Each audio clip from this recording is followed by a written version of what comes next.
Let's learn chapter number 6, Financial Planning. Introduction. What are you doing, Nina?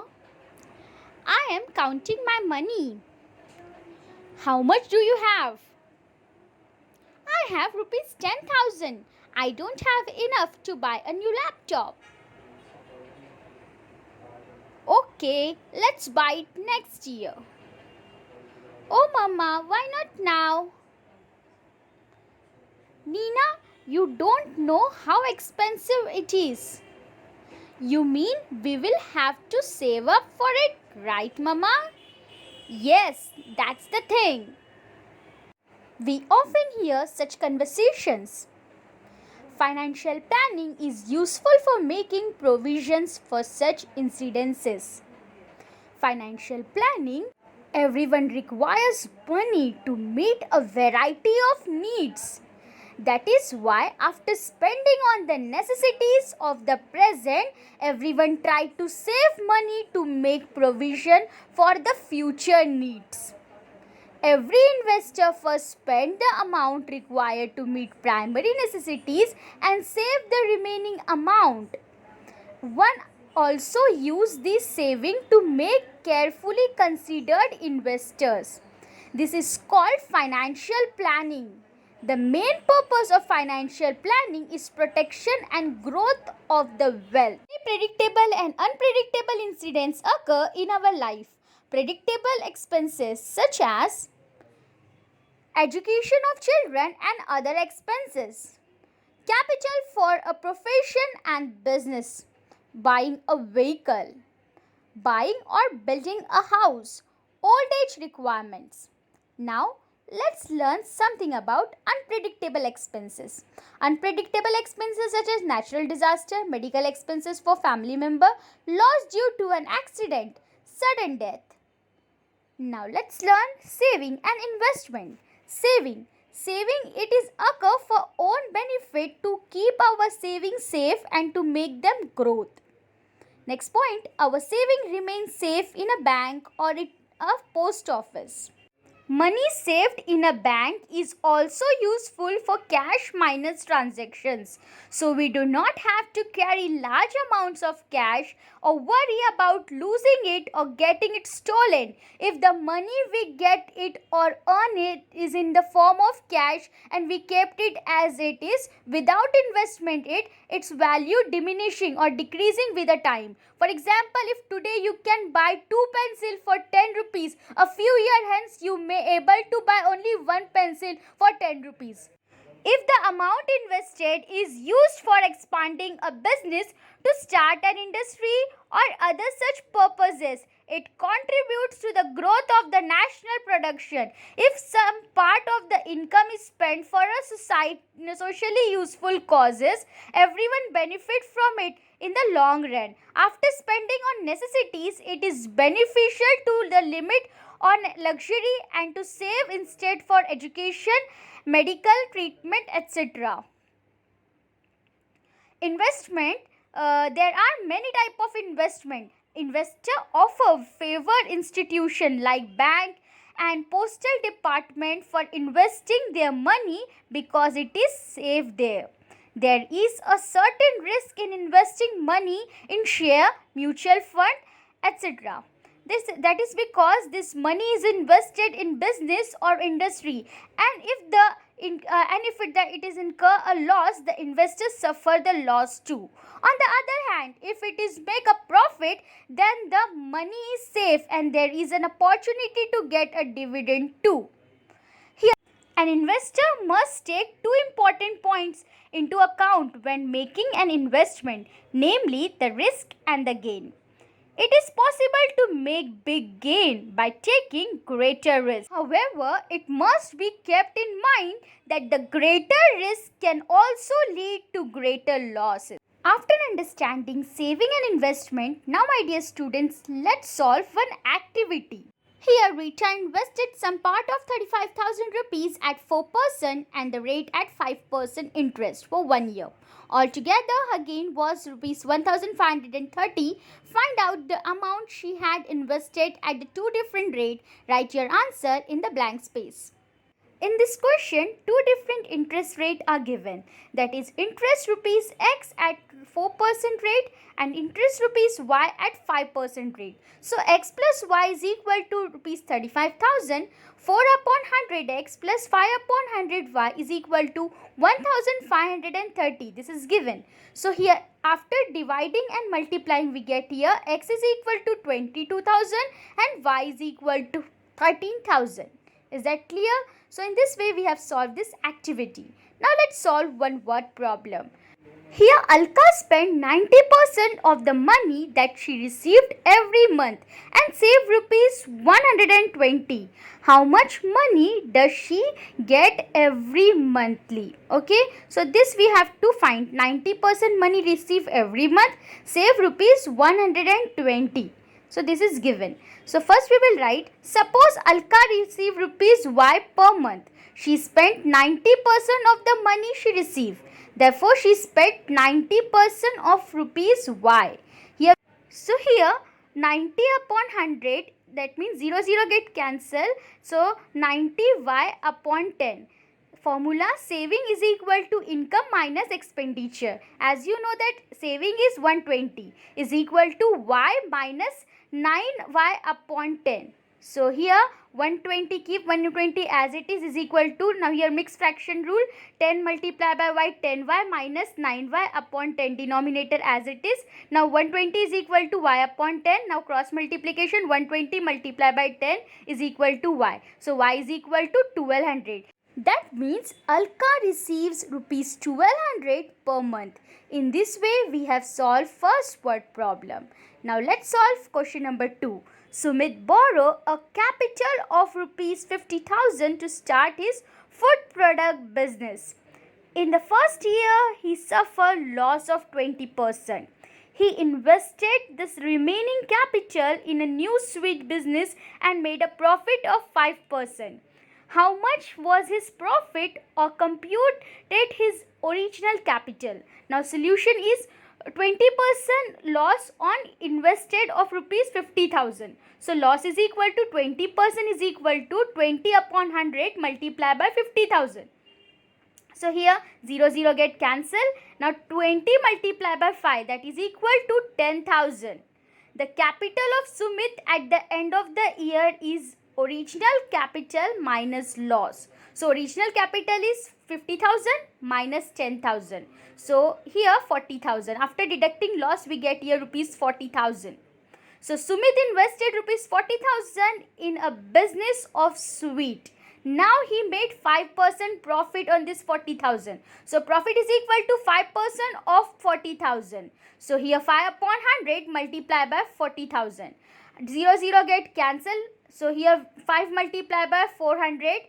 So we get here 2,000 after multiplying. The capital on hand is 40,000 plus profit, that is 2,000. So 40,000 plus 2,000 is 42,000 rupees. So capital on hand is rupees 42,000. So now the new capital is less than the original capital. Therefore Sumit incurred a loss. So loss is equal to original investment minus investment in hand. So 50,000 minus 42,000.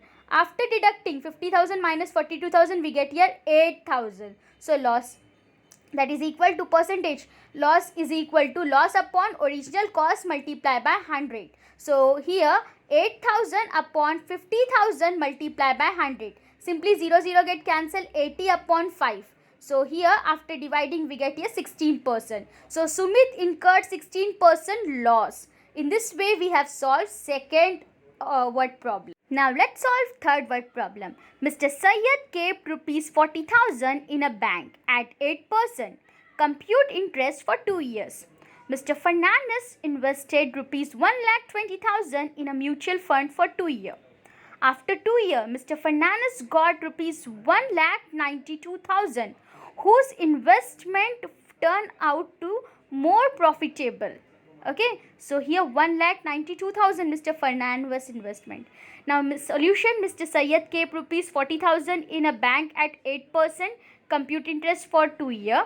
So simply we will apply the formula, amount is equal to principal bracket 1 plus r upon 100 raised to power n. This is compound interest formula. So amount A is amount, P is principal, R is rate of interest, and n is equal to number of year. We will apply this formula. We will apply this compound interest formula. So A is equal to P bracket 1 plus R upon 100 raised to power n. A is equal to 40,000. So 40,000 bracket 1 plus rate is 8%, 8 upon 100 raised to power n. Number of year is 2. So 40,000. Now here 100 multiplied by 1 is 100 plus 8, 108 upon 100. After applying mixed fraction rule, 108 upon 100 raised to power 2. So 40,000 multiplied by 108 upon 100 multiplied by 108 upon 100. Simply 0 0 get cancelled. So 4 multiplied by 108, 108 multiply. So after multiplying all this number, we get here 46,656 rupees. Is that clear? So now here we will apply interest formula. Interest is equal to amount minus principal. So here interest is equal to 46,656 minus 40,000, because amount is 46,656 minus principal is 40,000. So after deducting, we get here interest 6,656. Now this 6,656. So Syed profitable percent is 6,656 upon 40,000 multiplied by 100. Simply 0 0 get cancelled. So 6,656 upon 400. So that is 16.64%. Now my dear students, let's calculate Fernandez profit percent. Here Fernandez invested rupees 1,20,000 in mutual fund for 2 years. He received rupees 1,92,000. So profit earned by Fernandez, that is equal to 1,92,000 minus 1,20,000. So after subtracting, we get here 72,000. Now rupees 72,000. Fernandez profit percent is equal to 72,000 upon 1,20,000 multiplied by 100. Simply the 0 0 get cancelled. We get here 720 numerator, 12 denominator. After dividing, we get here 60%. So Fernandez investment is more profitable. In this way, we have solved third word problem. Now let's solve fourth word problem. Samira spent 90% of her income and donate 3% for socially useful causes. If she is left with rupees 1,750 at the end of the month, what was her actual income? My dear students, here we are finding Samira's monthly income. So let Samira monthly income be rupees Y. She spent 90% of her income. Also she donate 3%. So here she is spending 3% on donation. So her total expenditure is equal to 90 plus 3%, that is equal to 93%. Here she spent 90% and her donation is 3%, so 93%. She spent 93% of her income and remaining percent is her saving. So here 93% of Y is equal to 93 upon 100 multiplied by Y. Y is her monthly income. So 93Y upon 100. We are calculating her monthly income. So here we will apply the formula. Saving is equal to income minus expenditure. That is 1,750 is equal to Y minus 93Y upon 100. So here 1,750 is equal to, simply we will do here mixed fraction multiplication. 100 multiplied by Y, 100Y minus 93Y upon 100. So therefore 1,750 is equal to 100 minus 93 give us 7Y upon denominator remain as it is 100. So 1,750 is equal to 7Y upon 100. Here cross multiplication, 1,750 multiplied by 100 is equal to 7Y. Right hand side we will put 7Y and left hand side we will do simply multiplication. So Y is equal to 1,750 multiplied by 100 divided by 7. Now here after dividing 1,750 by 7, we get 250. So 250 multiplied by 100. So Y is equal to 25,000. 250 multiplied by 100, that is 25,000. So Samira's monthly income is 25,000 rupees. So here we will write answer. Samira's monthly income is rupees 25,000. Is that clear, my dear students? My dear students, in this way we have solved fourth word problem. Now your task is to write all this word problem in your Maths 1 notebook. Is that clear? So you have to apply the same methodology which I have used while solving these sums. Now let's solve other word problem. Question number 5. Nikhil spent 5% of his monthly income on his children's education, invested 14% in shares, deposited 3% in a bank, and used 40% used 40% for his daily expenses.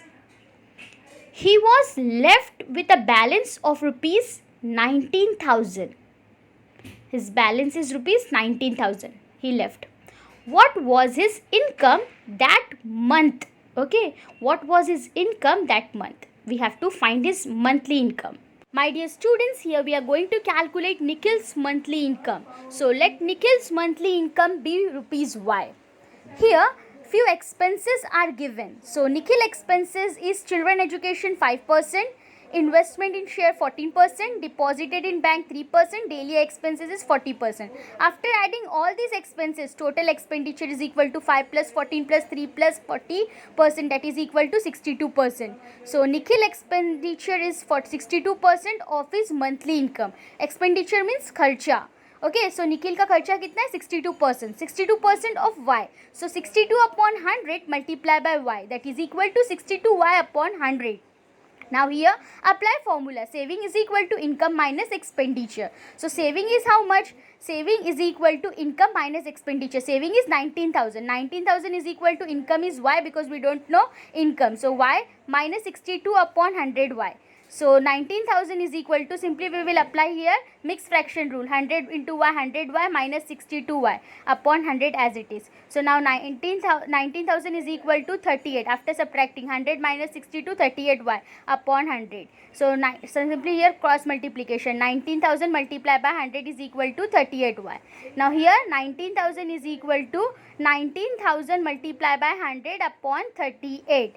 Okay, so here 38, 19 2s are 38 and 19 multiply by 19 divide by 19 1000. Okay, after dividing we get here 1000. 19 2s are and 19 1000. So 1000 multiply by 100 divide by 2. 19 के table में divide हुआ है. So 2 1s are 2 and 2 50s are 100. So 100 into 50 is 50,000. So y is equal to 50,000. That means Nikhil's monthly income is rupees 50,000. My dear students, in this way we have completed practice set 6.1. Now my dear students, your task is to solve all these 5 questions in your Maths 1 notebook. Thank you for watching my video. Please do like, subscribe and share my video.